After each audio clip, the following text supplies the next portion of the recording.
Welcome to our webinar.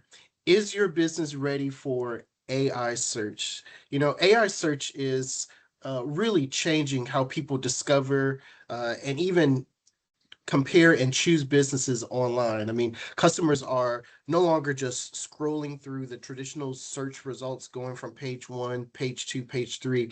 They're asking tools like ChatGPT, Gemini, Perplexity.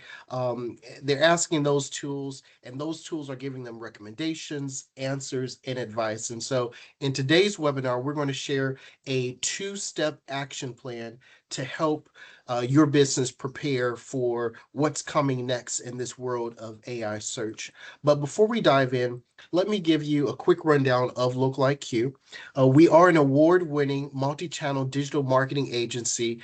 We specialize in SEO, digital PR, paid search, paid social, display advertising, website design, really the full mix. And we're also part of the NewsQuest Media Group with access to more than 200 trusted news brands across the UK. So chances are your local newspaper or online news source is connected to NewsQuest Media Group and us here at Local IQ. So you are in really good hands. I'm Brandon Griffin. I'm head of B2B marketing for Local IQ, and I'll be your facilitator for today's conversation. And as mentioned, we're going to break today's content into two parts. A two-step action plan, and along the way, I'll be sure to share action items as well as checklists to help you go from this webinar to having a meaningful conversation with your team and putting some of the things that we're going to talk about into practice for your business. Today's session is being recorded. And so you'll get the recording as well as all the slides that I'm showing you within about 24 hours in your email. So rest assured, you'll get that soon. Also, if you do have questions, feel free to put your questions in the chat. At the end of the session today, we'll have a Q&A session, and so I'll try to answer as many questions as I can live on today's call. Now, let's go ahead and get into our content. When we look at the search landscape these days, search hasn't disappeared, but clicks are no longer guaranteed. AI tools, the AI tools that we're going to talk about, ChatGPT, Perplexity, even Google AI Mode, they are now answering questions for customers, and those tools aren't just pointing them to your website. And so today, it's about making sure your business is discoverable and recommendable inside of all of these AI generated answers that that users are getting when they go to tools like ChatGPT. And we're seeing search behavior change like really fast. I mean, ChatGPT alone reports more than 800 million weekly active users. And get this, ChatGPT processes more than 2.5 billion prompts per day. That's 2.5 billion prompts per day. And our friends at SEMrush have projected that AI search is going to be the source of website traffic. It's going to exceed traditional search engines by 2028. And so we did a whole study on that in a webinar a few months ago with SEMrush. And so AI is really changing how people just go to search and search for what they need. I want to give an illustration of what some of these tools are that your customers are using and how businesses like yours are showing up across them. If you can go into the chat, just let me know. Type in the chat yes if you have used ChatGPT. Hopefully everyone has used ChatGPT at some point within the last year or so. Let me just go to the chat here. Yes, okay, so I'm seeing a lot of people are familiar with ChatGPT. So ChatGPT, if you go to it, it is one of those more common ones that people are able to do. So we're going to do some TV magic here. I've already put the prompt in, but if you were to go to ChatGPT and type in, what's a good window repair company in York? All right. Let's see what ChatGPT gives us in terms of the results.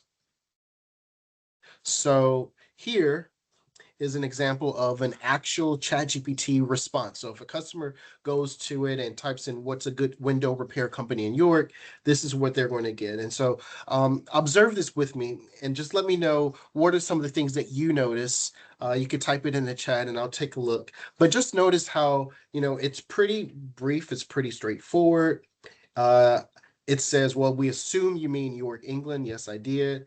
And the strongest recommendation will be a company called DGMS, which is in York. And then it also gives us some other companies to consider. It says that this company is listed as a which trusted trader. So that's a good source. I'll talk about that in a moment. And then it's even asking for some further clarification. And it's asking me, well, tell me what's actually wrong with your window, and maybe I can give you some better examples, right? So this is an example of how it shows up in ChatGPT. And then also notice here it says sources. So watch what happens when you click into sources. So it's telling you, it's giving you a little bit of behind the scenes in terms of how it came up to its answer. So ChatGPT thought for about 7 seconds before it gave the user this answer. It looked at websites like trustedtrader.com, trustpilot.com, and like more than 19 sources for it to generate this 3 paragraphs of information, right? Remember, like when you typically in a traditional search, when you go to Google, which we'll see in a moment, remember it used to give you like a list of 25 search results and you'd have to go over page by page and dig into each website. But now it's giving you essentially all your answers right here. But notice the sources that ChatGPT looked at. I mentioned Trusted Trader, Trustpilot, but it also looked at DGMS's website, and it looked at Witch's website, so Trusted Trader. So not just that company's website, but also some of these directory websites as well. That'll make sense in just a moment. So this is ChatGPT. Let's go to another tool that is really popular and you may have heard about it, Perplexity. If you could type in the chat Perplexity, if you used it before, that let me know. Just type Perplexity if you've used it before. Okay. I'm getting a lot of no's. So yeah, Perplexity is one of those tools that are more popular among like advanced users, but also a lot of businesses have enterprise licenses for their employees to use Perplexity. So let's do this. I've got the same prompt. What is a good window repair company in York? Same prompt, different AI platform, Perplexity. Let's see what a customer would get if they were to type this question into Perplexity. And so here is the response. You can put in the chat, let me know some of the things that you notice off the back that are different from this response than ChatGPT's. And I'm seeing a couple through. Yep. So already you see you have the map pack. It's giving you some recommendations, but it's also showing you where they are in York. So you can, have a better opportunity to find one that's closer to you. Notice instead of the 3 paragraphs that ChatGPT gave us, it's giving us a lot more details about each particular business. And it's even giving me some suggestions on how I should choose between the businesses. So a lot of people like Perplexity when they're doing some deep research because, as you can see, Perplexity gives you a more in-depth analysis of whatever it is that you're asking. And another feature of Perplexity is that it gives the sources for like every single point that it's making. Whereas in ChatGPT, it kind of gave an overall, here are the sources we use. Perplexity does a better job referring back to all the different sources that it got its information from. So that's Perplexity. Let's keep it going. Google, right? Google changed the game some years ago. They even have their name in the dictionary when you say, I'm going to Google it, or yeah, I'm going to Google it. Like that has become a term for you're going to look for more information about whatever that topic is.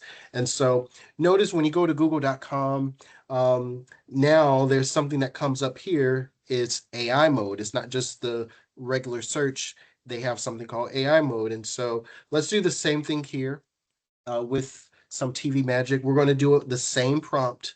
Um, what's a good window repair company in York? Again, same prompt that we've used in ChatGPT and Perplexity, but now we're going to do it on Google and see. Let's see what happens.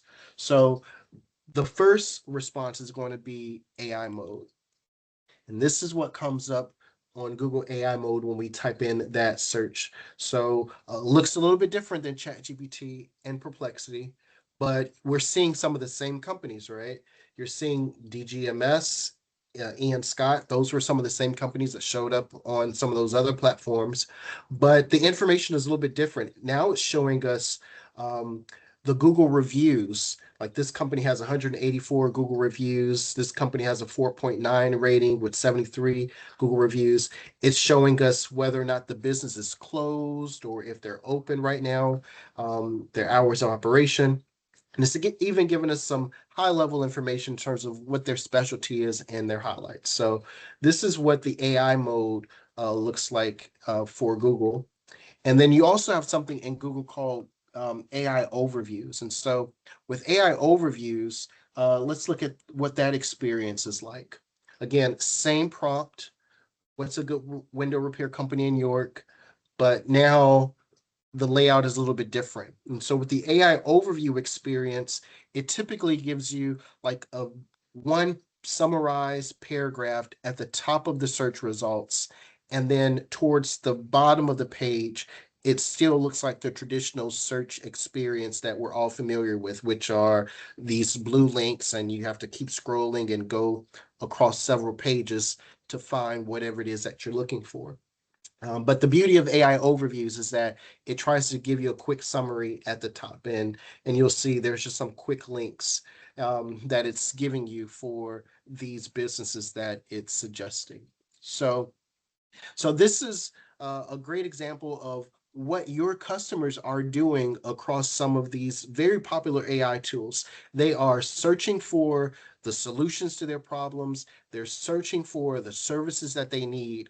And the real question is your business going to come up just as we saw some of these businesses come up across all those different platforms?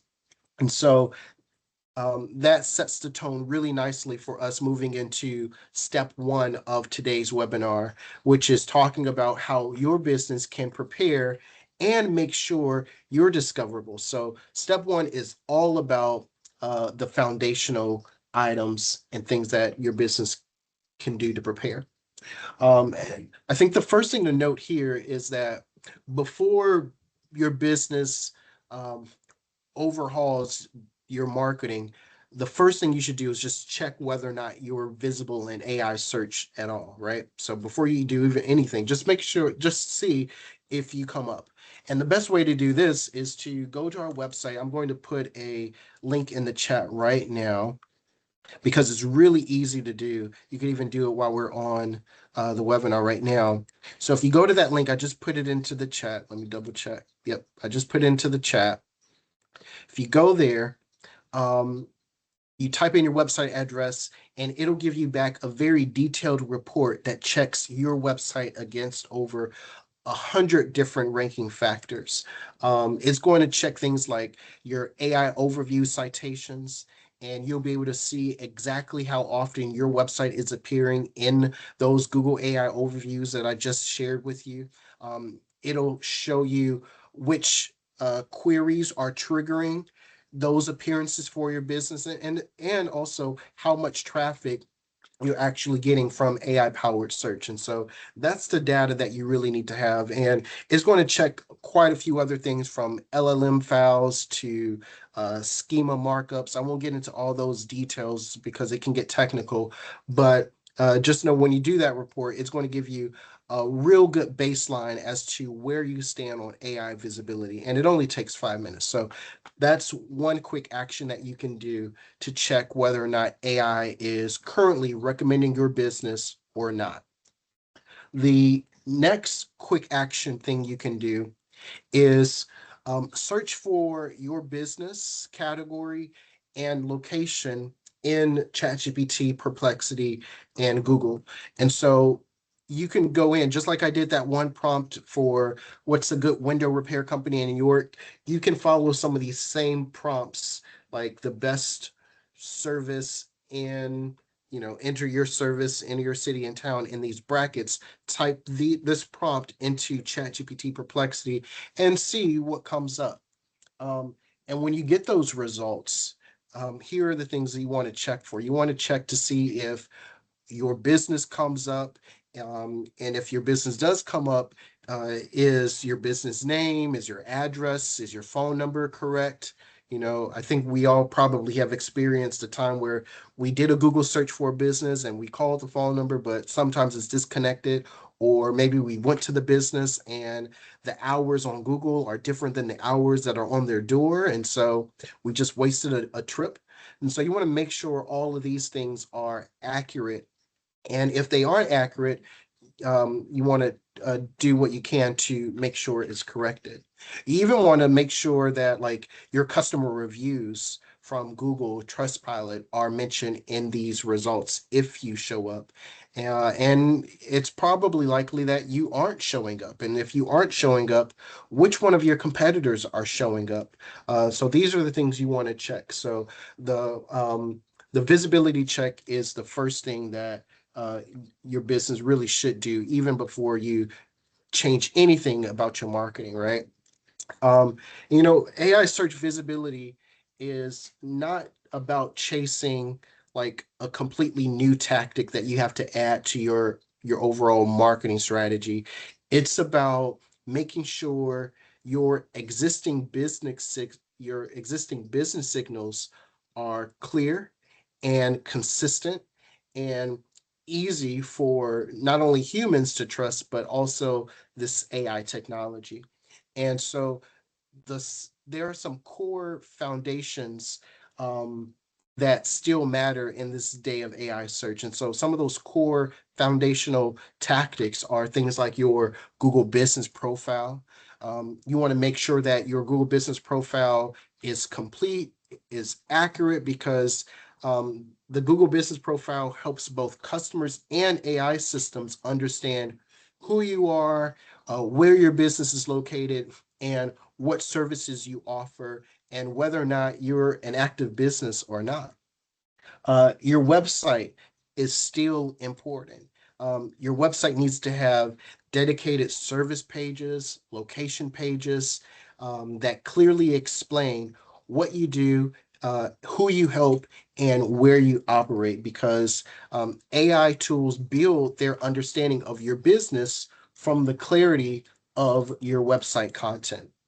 Reviews are another core foundational signal to AI tools, because AI tools read the reviews, not just the star rating, but the actual comments that your customers are leaving. So you want to make sure you have recent, detailed reviews that mention the services that you offer, the location that they went to, and what the overall customer experience was.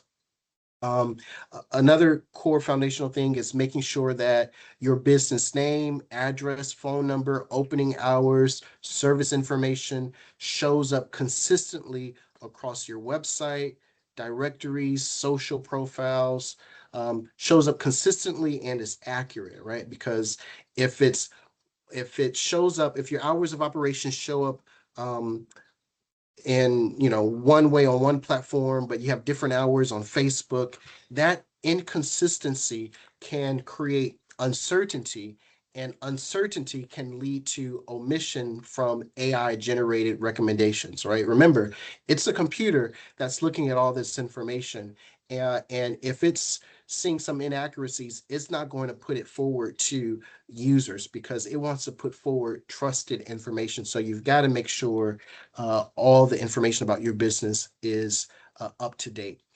And then the final core foundation and strong signal your business needs to make sure is in place are things like third party mentions. This would include local press, directories, industry websites, community publications, because all of those things can establish credibility for your business beyond your website, right? When you have other people talking about your business, these AI technology tools see that as a signal that your business is a business that can be trusted, right? Because you've got all these different sources. Um, so these are like the still strong signals that are very important. You want to make sure that your business has these foundations in place. So I think we're making good time. As we wrap up step one, to helping your business become ready for AI search, this is your checklist. Remember, you don't have to panic. You just need to try to tighten up the basics. And so, some quick things that you can do that we've talked about so far would be number one, audit your website, audit your Google business profile, uh, check your business in ChatGPT. Use the prompts that I suggested to see if your business shows up. And then if you do show up, look for any inconsistencies across your name, address, hours of operation, etc. You want to make sure that all of your key services have clear website pages. Um, that's going to be good for your customers. It's going to be good for the AI bots that are looking for information. And you want to make sure that you have the most up-to-date information about the services you offer, and the location of your business across the pages, across profiles, and you want to make sure that you have a really good process to get reviews from your customers and make sure that they're coming in regularly so that they are recent on your profile. And look for opportunities, finally, as action item number 7. Look for opportunities to earn that local and industry mentions, whether it's in your local newspaper or an industry publication or just a shout out on someone's social channel as user generated content. All of those make a difference. So this is your AI search foundation checklist for everything that we've talked about so far in step one of helping your business become AI search ready. So let's move on to step two. I know I'm going fast, but if you have any questions, feel free to put them into the chat and I'll come back at the end and try to answer as many as I can.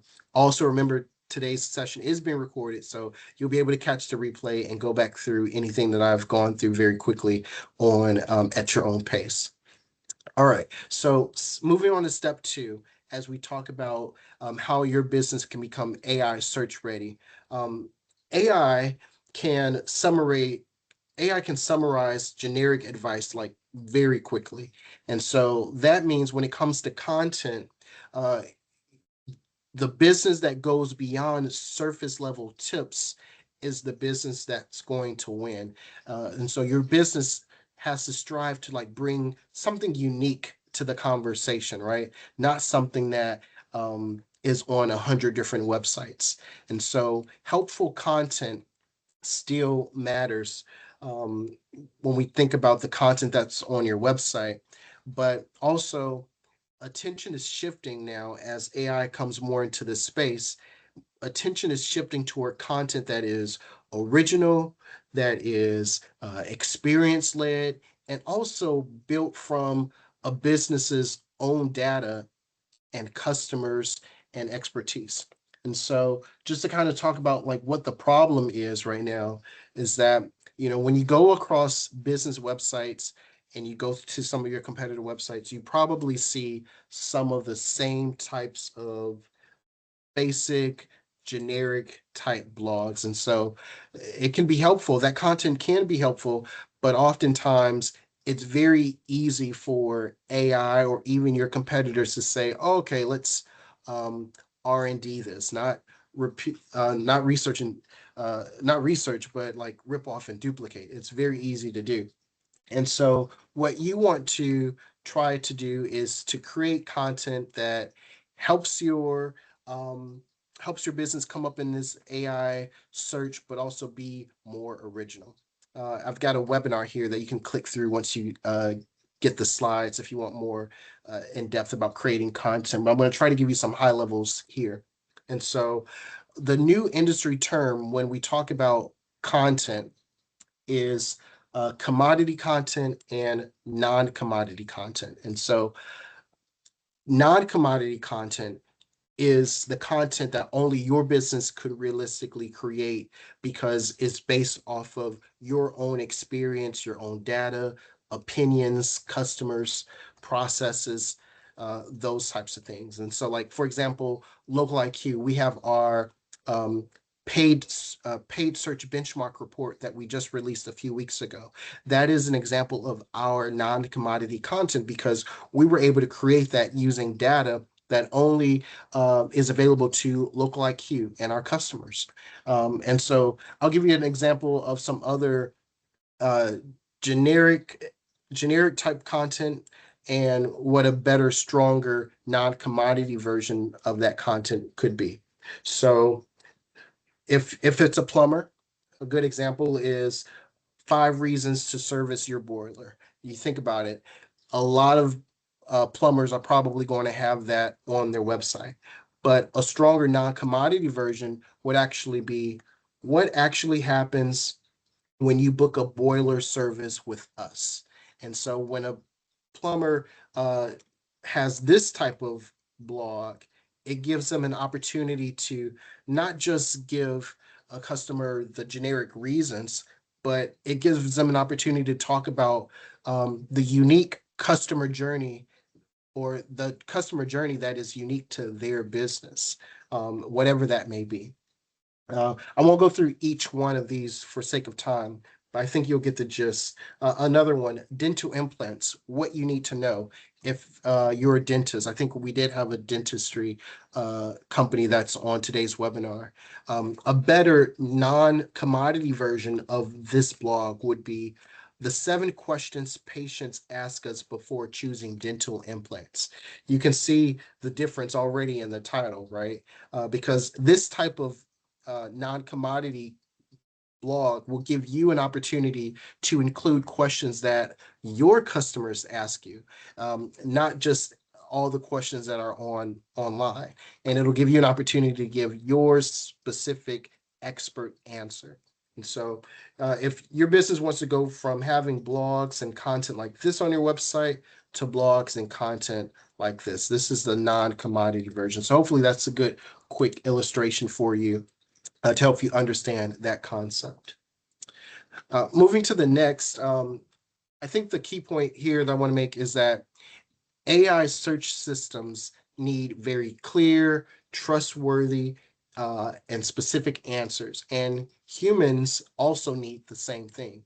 And so there are a few things that strong AI content typically includes. And if your business follows these best practices, you'll be in good shape as you create your own non-commodity content that answers AI level questions and provide AI level answers. And so here are just some very quick best practices that you and your business can strive to make sure you include from making sure your headings are question led, making sure that you're providing specific answers, making sure that you are providing expert commentary that comes out of your own mind from your 10, 20 years of experience in the game. And then making sure that wherever possible, you include data points, numbers, screenshots. All of those things help tell the story, not just to your potential customer that's a human, but also your potential customer that is a AI bot as well. And so here at Local IQ, we recommend that when you're creating a page on your website, when you're creating content, you use very clear headings, you give very direct answers, you link to other pages within your website, because all of those are visible expertise signals for not just your potential customers, but also AI systems. All right, so as we start to wrap up section 2 of this webinar, I wanted to share this framework for you. It's a very easy step-by-step framework that you can use to create more AI ready non-commodity content, building on those best practices that I just shared with you, because businesses already have a lot of raw material for stronger content. It's in your sales calls, it's in your customer emails, it's in your case studies. You just have to put that information into actual content. So here's the framework that you could actually follow. The first is to mine your sources, the things that I just mentioned, like your customer emails, your call logs, your sales objections, your team frequently asked questions. All of those things are sources of information that you could then use to help you create content. Then once you do that, don't write for everyone. Pick a specific customer, pick a specific problem, location, service, or decision, and then create content from there. And then as you're creating content, you want to ask, well, what do we know that a generic article would not, right? And so that's how you go from having that generic blog to that non-commodity blog. And then as you start to build that, you'll want to add proof.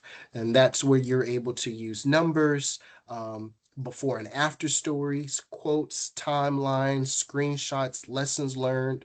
All of that in your content piece is going to help you make it even more valuable to the customers and AI. And as you put all that information in, just try to structure it very nicely. Use your headings, headings that answer real questions and make each section easy to understand on its own is a real good rule of thumb. And then wherever you can, try to add trust. And you can add trust by making sure you include the expertise of the author that's writing it. If you have business credentials like certifications or awards that you've won, you want to add that into the content, because all of those are elements that help not just the humans but also AI know that this business knows what they're talking about, and they definitely can be trusted. And so this is just again 6 easy, quick, step-by-step steps. Uh, if you follow these, you'll have everything you need to take your content from that generic blog um, to an AI ready asset. All right. So now let's bring the 2 steps together, right? We've talked about step 1 and step 2. And when you bring the 2 steps that we've talked about today together, you'll realize that AI search is not just about one tactic, right? It's the combination of having clear business signals and useful experience-led content for your business and on your website and across your channels. And the business that will most likely benefit from AI search are the ones that are easy to verify, easy to understand, and also genuinely useful to recommend. So with that said, here is our final action plan of the day, and then we're going to move into Q&A. Okay, so taking everything we talked about today between the 2 steps, and turning them into some simple things that you can do each day for your business. Let's start with step 1. So step 1, I think your first couple of days would be days 1 through 3 here, checking your AI visibility, which is, again, searching for your business on ChatGPT, Perplexity, just like I did in the earlier example, conducting an audit of your website and your Google Business profile using the tool that I just shared with you in the chat, the Local IQ SEO and AI audit tool will put you in a really good position for that. And when you do those things, you want to make sure that all the information about your business is accurate and consistently the same. And if it's not, you want to make your way to start correcting that. And then on the 4th day, I would reserve that day for looking at your website and making sure that each of your service pages clearly explain what you offer, um, where you offer it, if you only offer it at certain locations, and who that particular service and offer is for. Then, as you finish out the week through days 5 through 7, you'll move into everything that we talked about that falls under step two of today's session, which was giving AI and customers better answers to work with. And so days 5 through 7, here you should be doing things like collecting frequently asked questions from all the emails that you get from your customers, looking at the customer reviews, calls and conversations, and then start to turn that into content. Choose one content page on your website to improve, and then go into that page and try to add in some of that first party information that you have. So add in examples, data sets that you have, opinions, customer questions, all those types of things. And then once you make all those edits, make sure you update the page, publish it, and then link to it across other areas of your website so that people know that some information has been refreshed and you're all set. So I know it seems like a lot, but um, I think my final thought to you as we move to Q&A would be just to remember that, while AI search is not something your business should ignore, it's also not something that you need to overcomplicate, right? So I know it can be seem like a big, huge topic, but really the first step is making sure your business information is clear, is accurate and consistent. And then the second step is making sure that you have content on your website and across channels that actually give customers and AI a reason to trust you. And that's really important. And here at Local IQ, we are we're ready and available to support you in becoming AI search ready. And so if you want support on that, again, you can start by doing the free SEO audit on our website. I put the link in the chat, or you can just raise your hand in the poll that I just shared at the end and let us know that you'd like to be in touch with one of our experts, and then they'll be able to talk to you even more in depth than I can today about your specific business and what your goals are and the challenges that you're trying to meet and overcome. All right. So I think we've covered a lot. Again, I know I went fast on a few things, but I'm going to go into a few questions that have come through now. And also remember today's session, the recording, as well as the slides that I went through will be emailed to you within about 24 hours.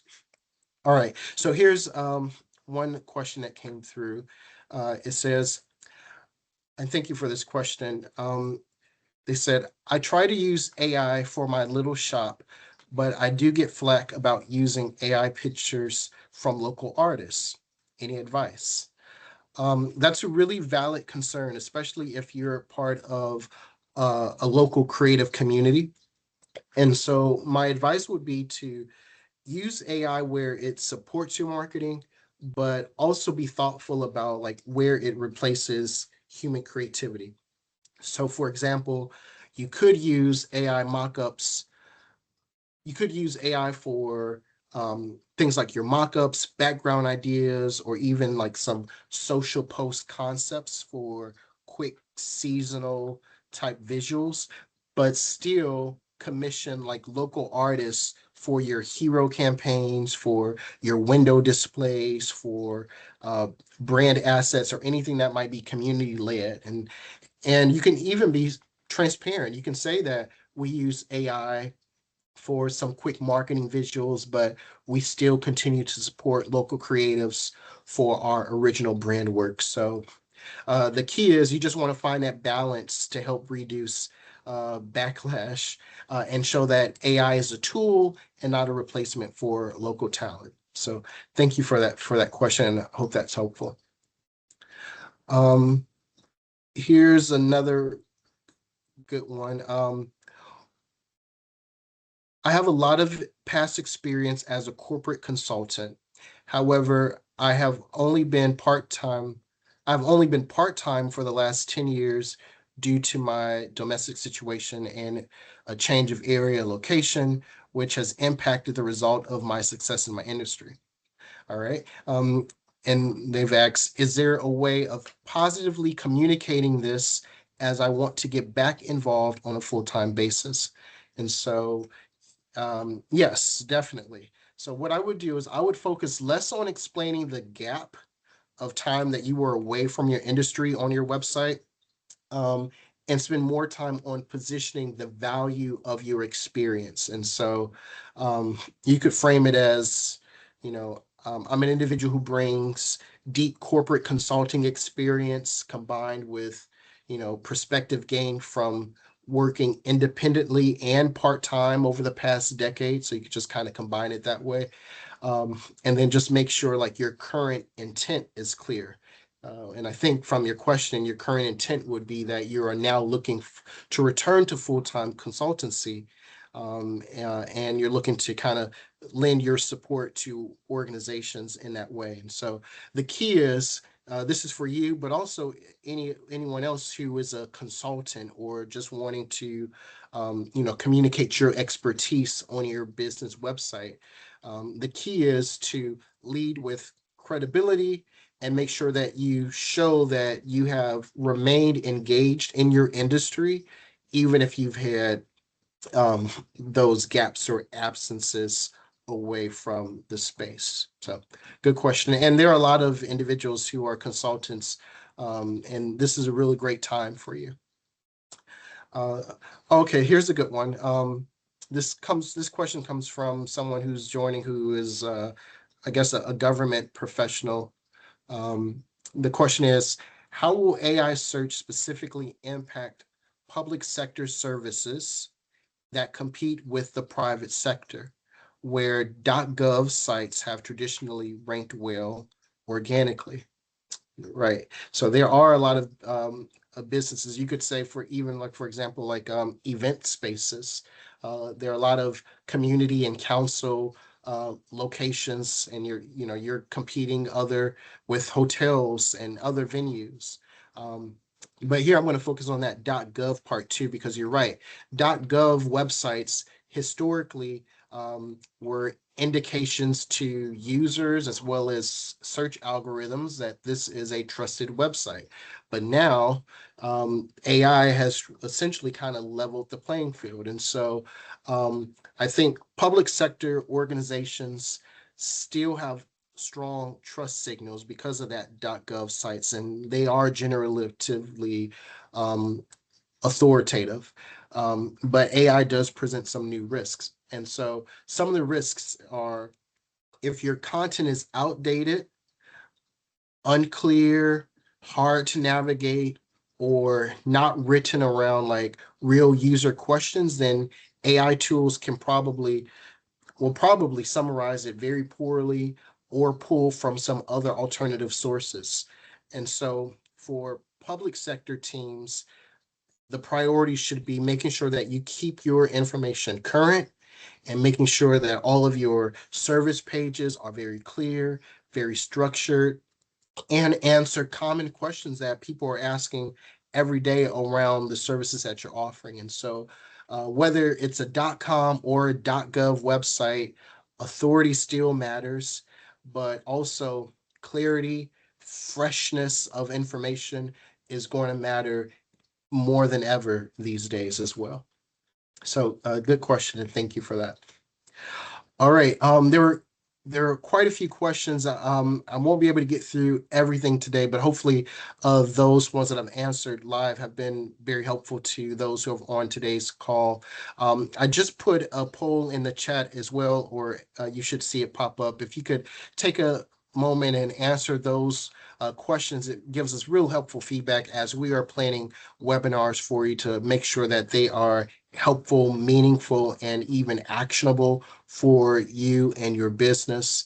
I think that's all we have time for today. And I really do hope that you've been able to take away, some helpful action items for you and your team, and that you feel prepared in this changing landscape of search, because it is changing every day. So, stay tuned, and we've got more webinars and other helpful blogs and resources available on our website as well. So hope to see you on our next webinar.